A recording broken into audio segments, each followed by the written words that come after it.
Yeah. Can you give us a brief overview of your character? Yeah. I play Cassandra Killian.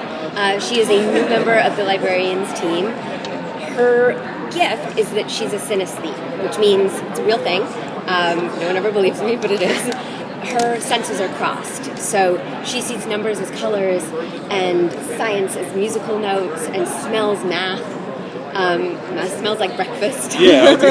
Yeah. Which is fun. It's a great character to play because she's someone who's weird. She's got this weird thing in her brain, and she lives in her head.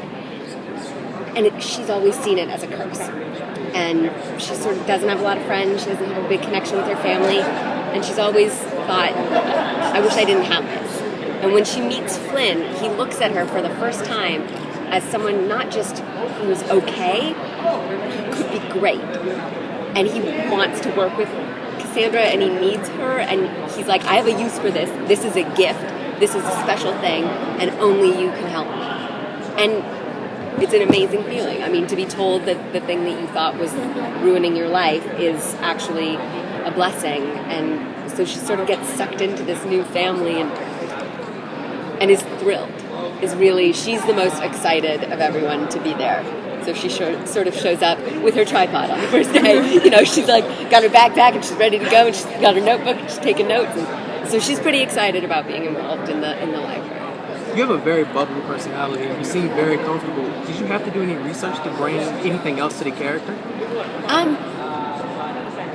One of these things that's really interesting about the way we're portraying this illness is that she also has a brain tumor. So I do play it a little more down than I am. But if you can imagine having a screen basically around your face and seeing things just fly. She's so smart, and she's got photographic memory, and so things just sort of like fly in, and they're coming in musical notes and colors and sounds and feelings and temperatures. I get to play a lot of the physicality of that, where it is something that sort of is bigger than she is. So I think part of my physicality and her physicality are that sort of bigness and bubbliness and sort of very comfortable in your skin sort of thing. I think she's not comfortable in her head, but she is comfortable in her skin. Yeah. Can you talk about Cassandra's relationship with the rest of the team? Yeah, I think one of the awesome things about this show is we are so different. We are all of us as people, actors, and characters so completely different. And we do mine a lot of comedy in the beginning of these, 4 new people showing up at the library and not getting it, not knowing why we're here, what we're doing. It's a lot of, you want me to do what? You want me to do why? Like, where are we going now? And what is change? What are we running from? What are we running towards? Like, there's a lot of like fun in that. And I think Cassandra ends up being this sort of little sister character to everyone, and everyone's sort of trying to protect her, and sometimes doing a good job and sometimes not doing a good job. And she's everyone wants to take care of her because she is sick and because she is young, and she's a lovable little girl, I think, in a lot of ways. But what's fun is watching these sort of 4 people who have nothing in common slowly start to realize that we all have a worth and we're all here for a reason, because in the beginning we're all like, well, who's this guy? Why'd you bring him? Like, what does he bring to the team? And we sort of slowly learn through our different adventures, what we're all bringing to the team and what we all have to offer.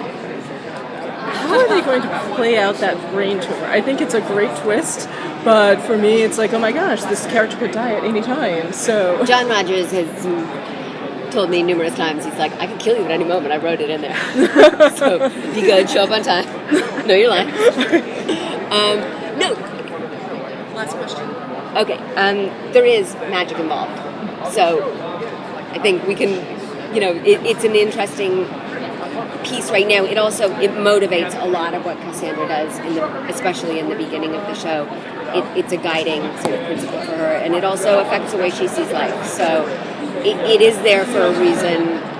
It is also hopefully not going to kill her. So does the tumor actually give her her ability?